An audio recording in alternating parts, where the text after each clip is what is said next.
Welcome to TheTravelBallDad.com. Today we've got an interesting guest. I happened to make his acquaintance several years ago in a previous life when I umpired, and Jason Klein, founder of Force 3, is on the horn today with TheTravelBallDad.com. Jason, welcome. Thank you very much, John. Appreciate it. You're welcome. So Jason, like I mentioned, also used to be an umpire. So Jason, how long did you umpire, and what was your background in that area? I spent 10 years in the minor leagues. I literally went from Little League to the minor leagues. I went to Springfield College, Massachusetts, ended up graduating a year early, or a semester early, so I can go to umpire school since it was in January every year. In case I didn't make it, I wouldn't lose a full year.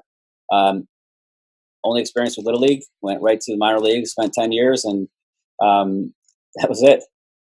Well, we have some commonalities in that regard. I was 10 years in. I went as a junior in college, so kind of close in the whole scheme of things. Well, so help me go down this path. So umpiring, then what happened? Hey, actually, during umpiring, umpiring equipment is a neglected field. You know, you go to the sports store and the umpire, you ask where the umpire equipment is, it's in the last row, facing the bathroom, and, 3 little things, and that's your selection. For the ones that do cater to us, I mean, as a user of products, I didn't like what we were getting, and I knew that we could improve them. Mm-hmm. So with a business background, I've been in business, I've run businesses. I said, hey, let me take a crack at these. So one by one, I just started picking off products that I saw a need to improve. Obviously, the success of Force 3 has really been because of our mask and our patented technology. I had that idea in my head way back while I was umpiring, but it was such a time-intensive project that I could not take time off or even think about it until I was out of the game. Let alone make any money at it, because we all know how much money we made in the minor leagues.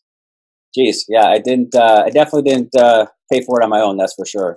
Right. But that the mask took a good 5 years, even after I was done. There's a lot of components to it, a lot of testing, a lot of people, knocking on doors and having people wear it. So that was really a fun experience. We see it on TV today, and that is a result of all the hard work that knocking on doors, and just getting people to try it, right? So can you walk our followers through what does the Force 3 mask, which what has driven the organization to this point, correct? Granted, you've got a full suite of things, but help us understand what exactly the Force 3 mask provides. Absolutely. Hang on one second. Let me just grab one. Oh, sounds good. Yeah. I'll edit that out. Maybe. Yeah, so all right, let's get back here. All right, so we've got 2 masks. We've got the traditional and we've got the hockey style in both youth sizes and adult. What makes our mask special is our patented technology. It's the shock suspension system. Our masks are made of 2 masks, really, a top mask and a bottom mask, and it's separated by these spring assemblies. So this top mask is totally independent from the bottom mask. So all the energy, instead of it going from the top mask to your head, goes from the top mask to the spring assemblies to the springs, and then the residual energy left over goes to your head. The residual energy left over is not enough to cause a major injury. So we were talking a little bit earlier about concussions, for example, and this is a topic that has every parent in America, in the world, is concerned about their kids and concussions, because no telling how many concussions we might have had as kids and growing up, or as umpires, that we just shook off and went back at it, not knowing, or doing it because that's what we were supposed to do, get back out there and play. Whereas today there's so much research that's come to light that, hey, that's probably not the best thing to do, and there's protocols that follow that well-being of the athlete or the official, so they're able to do the best thing they can. But from a concussion perspective, Jason, what have you learned throughout this process, and how does Force 3 help to mitigate concussions, for example? What can youth parents or parents of youth players gain from purchasing a Force 3 mask? And this isn't a paid ad or anything like this. This is truly trying to help the parents out there provide the best protection for their kids. Well, what I can say about our products, protecting someone's head, it's very serious. So we were not going to make a product that I wouldn't put on anyone, my family members' heads, and let alone a youth kid that's going out there, they're going to get the best. We didn't have an entry level, a mid level, and the top level. We only had one level. It was the best. So the thing that is great for parents is that, and when I tell them, they're getting the same mask from the same box or the same shipment as a major league team would be getting. No difference. And it's reassuring because it tells them that the quality and, how it's going to function is going to be what we say. Our mask is pretty counterintuitive, and you don't need too much consumer. The consumer doesn't need to learn about this mask. It's when you see our mask on the shelf and you see springs and you see a mask without springs. Makes sense. It makes sense, right? Right. Shocks in the car. You have, if you get into an accident, you have crumple zones. Same thing. The energy. It's almost amazing that it took this long to create it. It's one of those ideas where someone might think, why didn't I think of that? We've had that said to us a million times. And when someone tells you that, you got it. You have something that someone should have done a long time ago. Turned out we were 4 days shy of 139 years of any real evolution of this face mask, of the traditional mask. The Hall of Fame voted on it. It's on permanent display. They recognize it as the next major evolution of the mask. Oh, wow. So the Force 3 is on display at the Hall of Fame. It's on permanent display, yeah, in the Braves locker. Tyler's mask, yeah. So help us. You think back to the days of the black and white films, and then the days of the Babe Ruth and all those guys. The equipment they had, golly, it had to have been heavy. It had to have been just put together, just best case effort, right? So Absolutely. Here you guys come, and now it's 2019, almost 2020. You've got the whole suite of things. So you got the face mask. What else does Force 3 provide?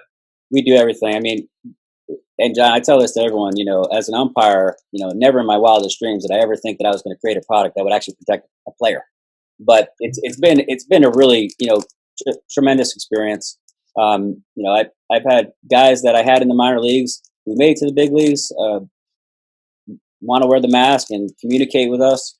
The reception's been incredible. I mean, it took a lot to get to the major league level and to get in front of agents that saw this as more of not an endorsement deal, but an opportunity for their player. Mm-hmm. And once they saw this, the ones that fully understood this opportunity, what it was, that's when we broke in. Okay. So you've got the chest protectors and the shin guards as well for the players, right? Exactly. Chest protector, shin guards, you name it, arm sleeve, wristbands, catcher's mitts, sun shields, neoprene harnesses. We really cater to the players as much as the umpires. And the thing about our products is it's not just the mask that's the best. If we can't make a product that's better than anyone else or different, we won't make it. There's only like 3 or 4 products that we make that we basically slap a different logo on it. Mm-hmm. And those are products like wristbands, arm sleeves, things that, what are you going to do? Right. But, our chest protectors, they're all lined with Kevlar, special foams on the inside, and everyone gets the same. So Johnny Grandal, he gets the same equipment as little Johnny in Alabama. Isn't that cool? Yeah. So where can the followers purchase face masks, shin guards, chest protectors? And are they both for boys and girls? Yeah, we're working on a girls line. We're working on getting other sports. Our patent covers not the baseball, but it's the whole system. So it's a 2-piece system, the top mask, lower mask separated by spring assemblies. We've been approached by several sports other than baseball, one being a very large football company, put it that way. Understood. And they're very interested in what we're doing. We just ran some tests for them, independent testing, basically to prove our mask does what it says it does. I mean, that's interesting. Imagine the football mask or football helmet, for example, and that's an interesting take. And I can see it happening very easily because it's all about protection. Well, the NFL, football, they know that there's a problem, and they've got money set aside for research. And we were asked to participate in a program that would see if it's beneficial to them. The first round of testing that we did, in independent testing, we actually used the Department of Transportation's dummy head on the test unit because it measures many different impacts than the regular Noxie head. for one, it shows linear impacts, which is basically the straight on, and then it also shows the rotational impacts, which is basically like the head, moving back, or what happens after that. And for the first time, I saw rotational acceleration data on our masks, and it didn't really occur to me, but it makes sense that if we have a reduction in linear impacts, we will also have a reduction in rotational acceleration impacts. And that was the case, and it was substantial. And that reducing acceleration is better than reducing a severity index. The reason being is that instead of you being in a 100-mile-an-hour car accident, you're in maybe a 70-mile-an-hour car accident. Mm-hmm. So the energy in a 70-mile-an-hour car accident is much less than 100-mile-an-hour. So that all those numbers compound, and basically it's a domino effect. So you mentioned you had a business background, right? So you're in the minor leagues, you have a business background, you see an opportunity to improve some equipment. At what point did you begin to have the physics background? I didn't. We didn't have the money to do it. I mean, the way that, we made these masks was I literally hopped on a plane, went to our factory overseas, and I think by the 15th trip over there, we had it. Oh, I mean, we just busted a ton of masks. It was really two parts. We had to find the right metal. We had to find the right springs. We had to find the right pads.